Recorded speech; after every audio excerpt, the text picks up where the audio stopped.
The thermometer outside Mike Anderson's cabin was frozen. Not metaphorically, but literally. The mercury inside had stopped moving, solidified by a cold so absolute it defied logic. For 5 years, Mike had endured every brutal twist of Alaskan winter. But this was something else. This storm didn't behave like a storm. It crept, clawed, and screamed like a living thing. Trees cracked like rifle shots under the pressure of frost. The wind howled not with fury, but with intention. It was as if the wilderness itself had decided this night would be a reckoning. And for Mike Anderson, ex-wildlife photographer turned hermit, the reckoning was only just beginning. The storm had started as a low growl across the horizon, the way all monsters do. The weather radio crackled at dawn with an alert. Arctic air mass descending faster than expected. But Mike was prepared. He always was. His cabin, nestled deep in the woods 4 hours from the nearest outpost, stood like a lone wooden soldier against the snow-covered landscape. Built by his own hands, seasoned by wind and time, it had withstood blizzards, power failures, and even a wildfire 3 winters ago. But this storm had a presence to it, one that made even seasoned wildlife retreat before it arrived. That morning, Mike had awakened to silence. Not peace, silence. No chirps from the chickadees, no rustling of branches, not even the creak of old wood. The kind of silence that warned of something unnatural. Wrapped in thermal layers and thick wool socks, Mike moved through his morning routine. The embers in his fireplace still glowed faintly from the night before, and he stoked them to life. The cabin walls were lined with frozen moments from a past life. Photos of grizzlies mid-roar, caribou glancing into the lens, wolves stalking through dawn mist. Nature, wild, free, merciless, captured in his viewfinder. His camera now gathered dust on the shelf. He checked his supplies methodically. Food, fuel, medical kit, emergency batteries, heat tape wrapped around the pipes just in case. His backup generator had already kicked on twice this month. He made mental notes. Don't forget to refill the water drums. Move more firewood inside. Prep the backup lanterns. By midday, the storm's first real wave hit. Snow didn't fall, it slammed, a dense white curtain that reduced visibility to feet. Mike stood at the window, watching the forest vanish. He'd seen this kind of weather-strand snowmobilers for days and kill hikers who thought they were invincible. He poured himself coffee, sat down at the hand-carved table, and listened to the storm hiss and claw at the walls like it wanted in. And maybe, he thought, tonight it might succeed. That evening, as the last light bled from the sky, Mike hunkered down. He set extra blankets by the fireplace, triple-checked the heating vents in the storage room, and ensured his satellite phone was fully charged. Help was a 50-mile snowshoe away, and in weather like this, it might as well have been on the moon. The wind howled as he sat with a can of soup and stale bread, steam rising slowly in the warm lamplight. He was used to solitude, relied on it, but tonight the walls felt thinner. Then, at exactly 12:14 a.m., the impossible happened. Mike froze mid-sip. From beyond the insulated walls of his cabin, from within the screaming dark of the storm, came a sound no one should ever hear in February. A low, throaty groan that pierced through wind and wood. A bear, not just any bear, a mother. Mike stood slowly. His breath clouded the inside of the frosted window as he pressed his face close. Visibility was poor. Even the beam of his flashlight could barely cut through the snow. But movement? There was movement. 3 dark shapes, sluggish, dragging through the storm like shadows. His pulse spiked. This can't be real. Bears in February meant something had gone horribly wrong. They should have been in hibernation, curled in their dens in deep slumber. But here they were, a mother and 2 cubs, trudging toward his cabin. Through the snow, their suffering was visible even from a distance. The mother's powerful gait was reduced to a limp shuffle. The cubs, smaller than they should be, huddled close to her, stumbling, falling, shivering. He grabbed his binoculars and adjusted the focus. What he saw made his stomach twist. Ice had begun to crust their fur. The cubs were barely moving. Their eyes drooped with exhaustion and cold. One collapsed fully into the snow, and for a moment didn't rise. The mother bear nudged it with her snout, once, twice, and it staggered up on shaking limbs. They were dying. Right there, on his porch. Mike felt himself pulled toward the door, irrationally, instinctively. Every survival manual screamed at him to stop. Bears near cabins meant destruction, danger, possible death. He could not, should not, get involved. But the mother bear made no aggressive move. Instead, she collapsed in front of his porch, curling around her cubs like a living shield against the cold. Her eyes, half frozen, met his through the glass. No growl, no rage, just a silent, exhausted plea. The thermometer outside read 45 below, and still falling. And Mike Anderson, a man who had spent his life behind a lens, felt something break open inside him. Not fear, a question. Was survival worth it if you let others freeze to death in front of your door? He stood at the door, his hand hovering over the handle. He knew, if he opened it, everything would change. The wind screamed as if warning him not to do it. Mike stood motionless, his hand resting on the door handle, every instinct inside him battling with itself. He wasn't just about to break protocol. He was about to gamble his life on a wild animal's mercy. The cubs were no longer shivering. That wasn't good. Shivering was a body's way of fighting the cold. Once it stopped, it meant the body was surrendering. The mother bear had stopped trying to shield them with her bulk and now lay slumped beside them, her breaths shallow and spaced. Snow was beginning to bury them. The wilderness had no pity, and it didn't wait. Mike acted. He threw on his heaviest parka, pulled thick gloves over trembling fingers, and grabbed every emergency blanket he had. As he yanked open the door, the storm punched into the cabin like a living fist. Snow and wind roaring past him as if trying to pull him outside entirely. Visibility dropped to inches. He pushed forward, boots sinking in the drifts. The bears were barely a body length from his porch, a furry mass of snow-covered limbs and breathless stillness. He kept his movements slow, deliberate, predictable. "Easy," he whispered, even though he knew they wouldn't understand. His voice was more for himself than them. He approached the cubs first. The mother's eyes tracked him, dulled but alert. Her head lifted, not with a growl, but a weak, pitiful whimper. Not a threat, a warning, or maybe a surrender. Mike crouched a few feet away, snow biting into his knees. The nearest cub had ice crusting its face. He tossed the first blanket over its body gently, watching closely for the mother's reaction. She didn't move. He covered the second cub the same way. No growl, no lunge. Still nothing. That terrified him more than if she had attacked. Then he moved back, slowly, toward the door to the storage room. He had already turned up the heat inside to the maximum. It was insulated, had rubber-sealed walls, and was usually where his old camera equipment and fuel reserves stayed. But now it was something else. Now it was a lifeboat. He opened the storage room wide and stepped aside, the warm air hitting the snow like steam. He tossed more blankets between the bears and the open door, creating a soft path. The warmth seemed to register.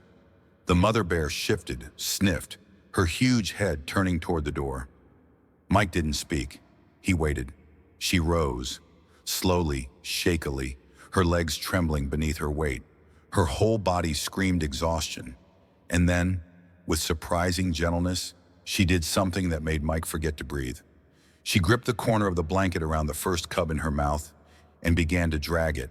It wasn't efficient. It wasn't fast, but it was deliberate.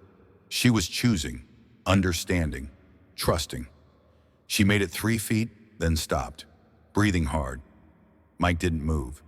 Then, almost impossibly, she took the second blanket in her jaws and pulled that cub beside the first, dragging them both in stages, inch by inch. It took over 15 minutes, but finally, they crossed the threshold. The bears disappeared into the warmth. The mother gave one last look over her shoulder before collapsing just inside the door, curling her body once more around her cubs like a fallen tree sheltering saplings. Mike shut the door behind them, then locked it, then slumped against the wall, heart pounding, face frozen, hands trembling. He'd just done something no sane survivalist would ever do. He had invited death inside his walls. Back inside the main cabin, Mike watched the storage room through a thick window that connected both spaces. He kept the fire going, warming himself while keeping constant vigil. The bears lay still, their breaths fogging the glass slightly. He didn't dare go back in. Not now. Instead, he placed bowls of water and food near the connecting door when the bears were asleep, retreating quickly afterward. When the mother bear stirred again, she sniffed the offerings cautiously, and then, after a long hesitation, accepted them. That night, Mike barely slept. The storm raged like it wanted revenge. Trees groaned and split outside, and snow piled against the cabin walls like the mountain itself was trying to bury it. But inside the storage room, warmth, stillness, and the faint sound of life returning. By morning, the storm had worsened as the emergency radio had warned. Power lines, not that Mike had any, were down for hundreds of miles. No ranger could reach him. No neighbor was within walking distance. He was alone, except he wasn't. Through the glass, he saw the cubs stir. Faint twitches at first, then limbs moving beneath the blankets. The mother still lay around them protectively, but her breathing had grown steadier. Her eyes, which yesterday had looked like resignation, now showed something far more dangerous: awareness. She was recovering, and he had no idea what would happen next. When Mike opened his eyes the next morning, for a split second he forgot. Forgot about the storm. Forgot about the bears. But then the wind groaned outside like the world itself was collapsing, and he turned sharply toward the window connecting the cabin to the storage room. They were still there. The mother bear had not moved far, but the cubs had. One of them, the smaller of the two, was nosing around the warm floor with uncertain, wobbly steps. The other lay curled tightly beneath its mother's chin, but blinked slowly, as if fighting off sleep for the first time in days. Mike's breath caught in his chest. They were alive. He stayed perfectly still at the glass. He'd known from the beginning that this arrangement, this impossible proximity, couldn't last. The bears were wild. He was human. But for the moment, a fragile truce had formed between them, and neither could afford to break it. He placed a water bowl and a small tray of canned salmon near the connecting door again. The food wasn't ideal, but it was calorie-dense and easy to digest. He waited until the bears were asleep again, then opened the door just wide enough to slide the offering inside. The mother bear twitched but didn't rise. Then slowly she opened her eyes and locked them on his. Mike froze. Seconds passed, then a minute. The bear didn't growl, didn't move. She just watched him. She saw him. And Mike understood something in that stare. Not intellect, not human-like thought, but awareness. The same kind he'd glimpsed years ago in the eyes of a dying caribou. That eerie recognition, that primal knowing. He closed the door gently, and the bear let him. The second day was worse than the first.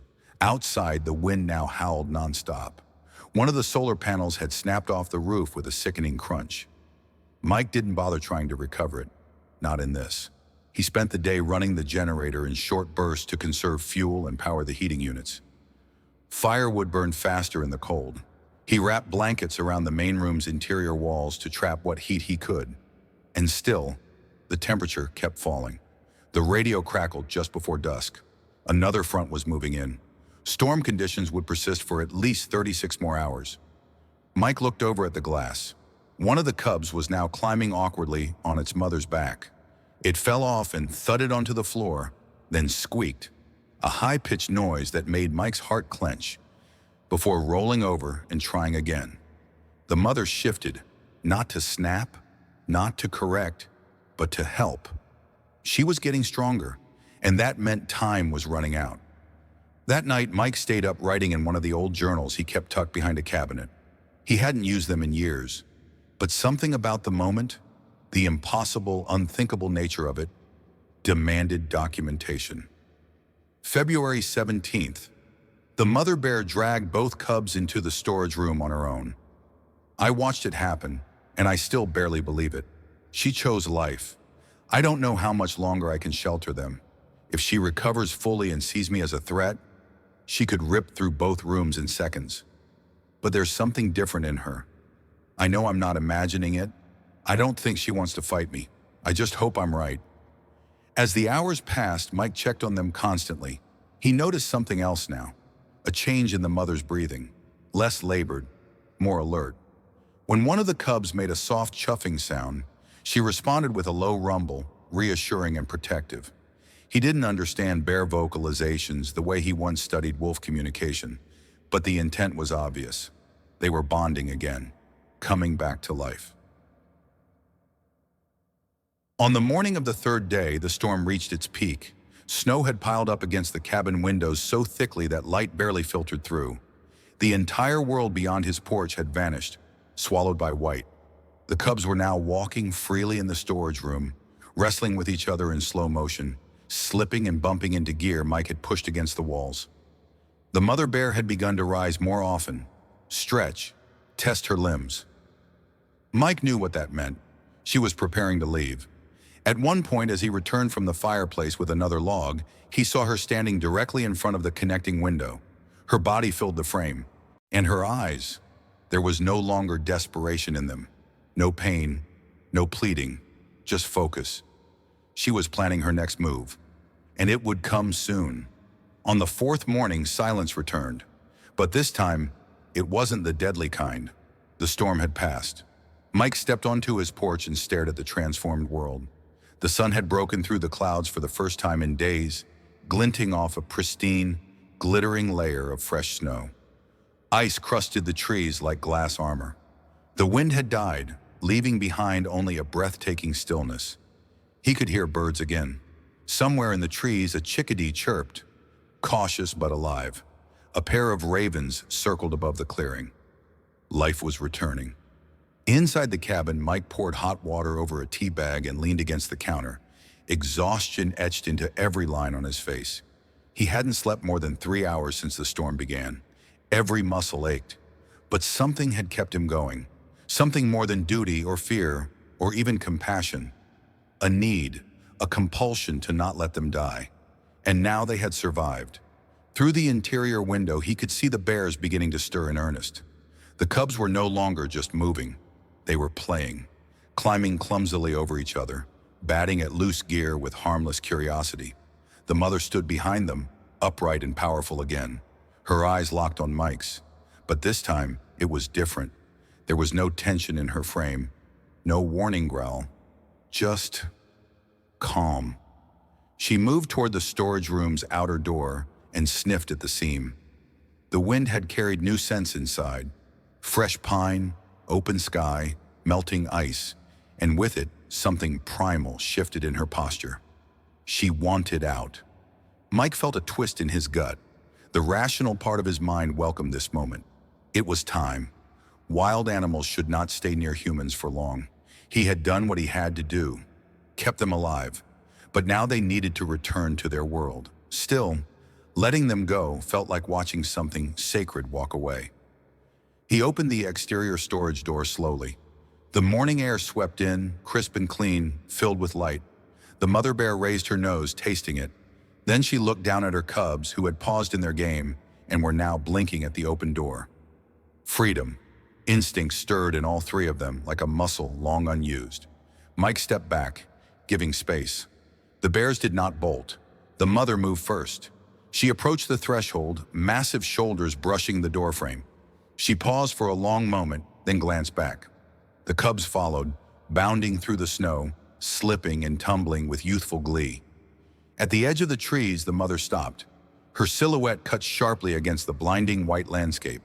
She turned her head and looked directly at Mike. She held his gaze, and something passed between them. Not language, not thanks, but understanding. A bridge across species, across fear. Then without a sound, she turned and vanished into the forest. Her cubs bounced after her, their dark shapes fading quickly between the trees. Gone. The cabin felt impossibly quiet after they left. Mike stood at the doorway for a long time, watching the forest swallow the tracks. The only signs that any of it had really happened were the trails in the snow, the missing food, and the faint, lingering warmth in the storage room. He walked inside. The bears had knocked over a few supplies, scratched the wall paneling, and torn one of the blankets. but otherwise the room was intact. In the corner sat the old camera he hadn't touched in years. He picked it up, pointed it toward the empty forest, and then slowly lowered it again. There were no pictures of the bears, not one, and Mike realized he didn't need any. That evening, he sat by the fire with a mug of tea and his journal open again. The pages before him were filled with rushed handwriting, weather notes, temperature readings, entries written with numb fingers and pounding heartbeats. But tonight, his words came slowly, thoughtfully. February 20th. The bears left today. I don't know what I expected. Gratitude? A sign?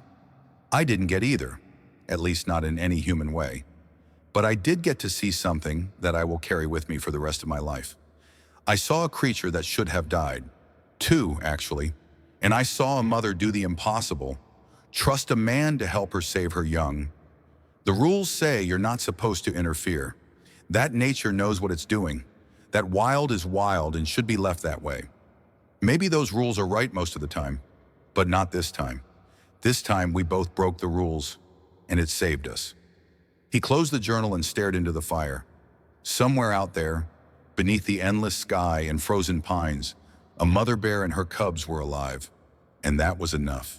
The days that followed were unusually still.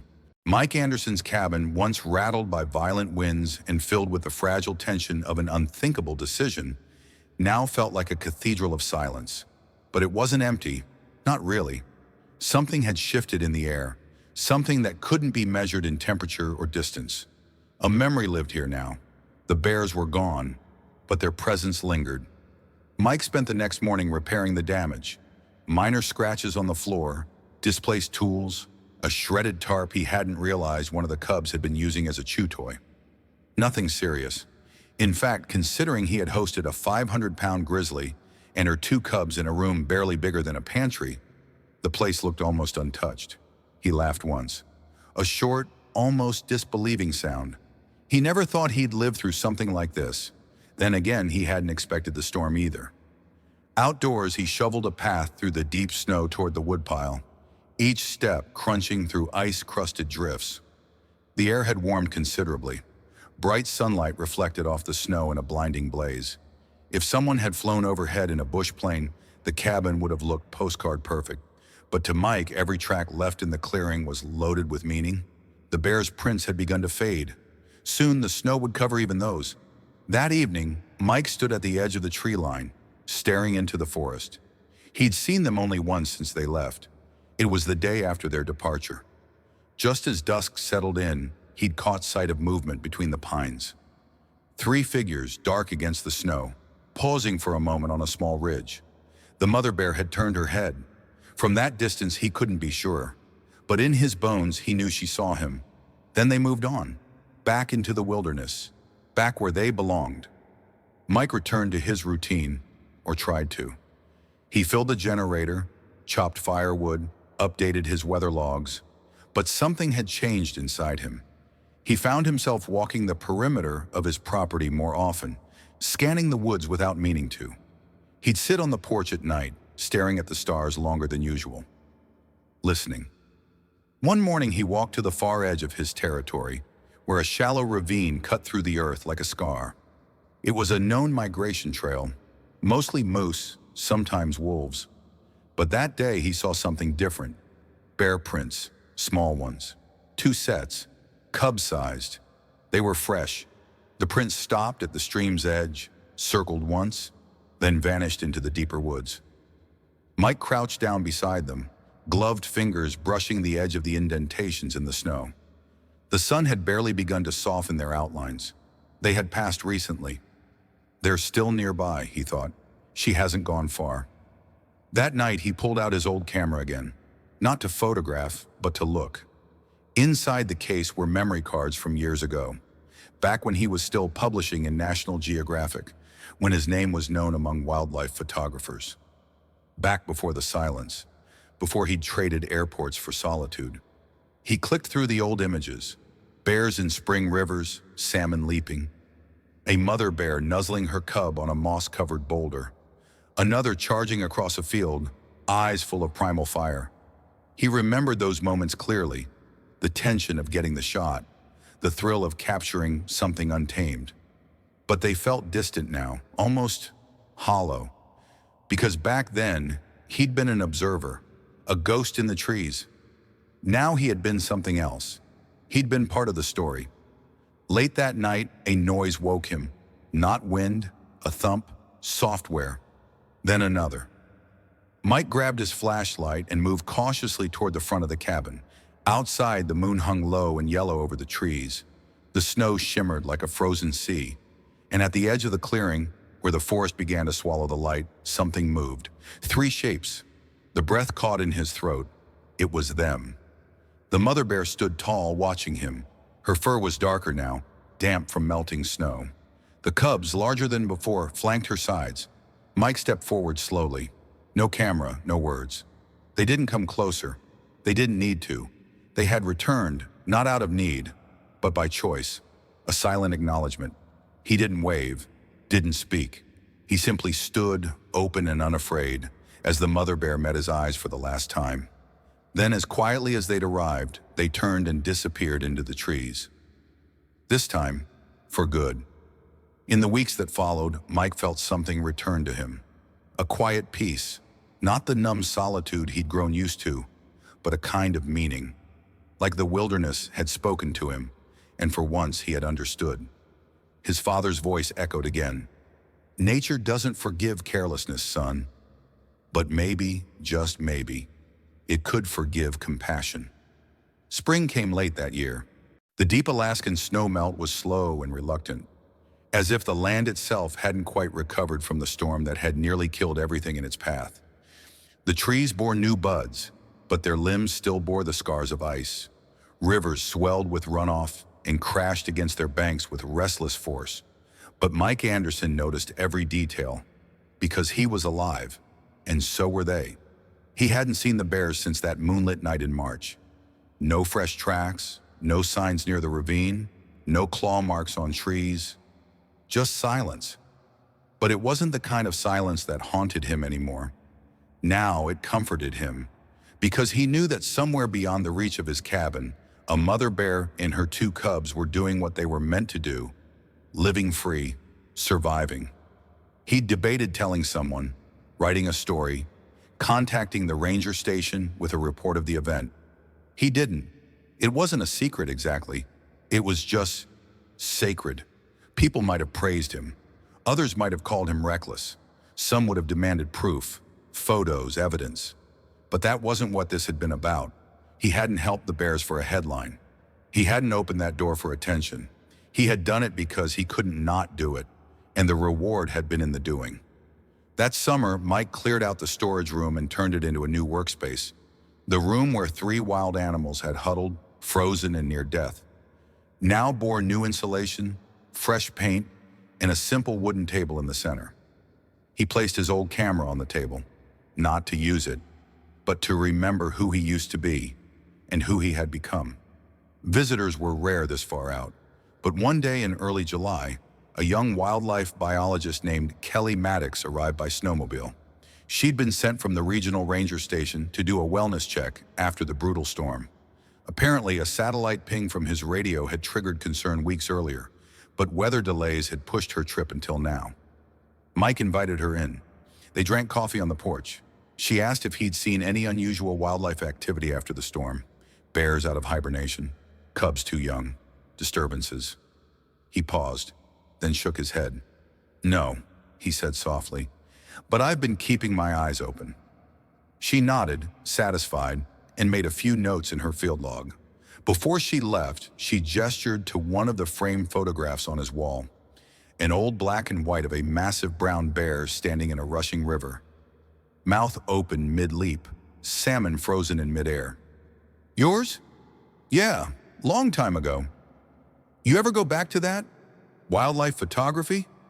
Mike stared at the photo for a long time before answering. I think some stories are better lived than captured. She smiled. Fair enough. And then she was gone.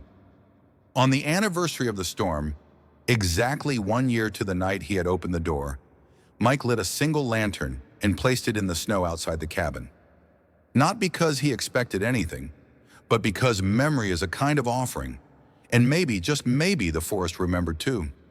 That night he dreamed of snow, of breath fogging in the cold, of eyes meeting across a glass pane, and something silent passing between two species, separated by fear, instinct, and something deeper. And in that dream, the mother bear didn't vanish.